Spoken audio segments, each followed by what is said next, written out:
নমস্কাৰ। এই চাৰি ৰাশিৰ ব্যক্তিয়ে কেতিয়াও মানুহক পইচা ধাৰলৈ দিব নালাগে।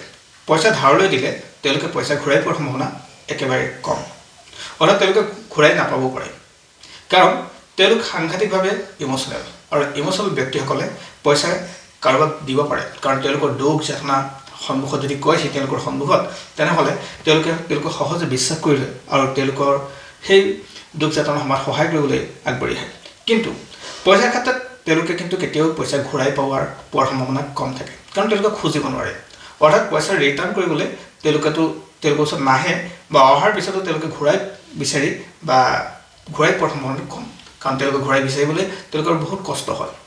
তেওঁলোকে মুখপালি কথা ক'ব নোৱাৰে। সেয়েহে আজিৰ তাৰিখত পইচা ধাৰলৈ বিচৰাতকৈ ধাৰৰ পইচা ঘূৰাই বিচৰাজনৰ বেছি অপমানিত হ'বলগীয়া হয়। যদি আপুনি এই চাৰিটা ৰাশিৰ ব্যক্তি হয়, তেনেহ'লে আপুনি কেতিয়াও পইচা নিদিব।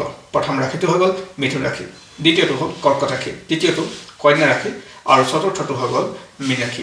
যদি আপুনি এই ৰাশিকেইটাৰ ভিতৰত মানুহ হয়, তেনেহ'লে আপুনি পইচা নিদিব ধাৰলৈ, কাৰণ আপুনি ঘূৰাই পোৱাৰ সম্ভাৱনা একেবাৰে কম। ধন্যবাদ।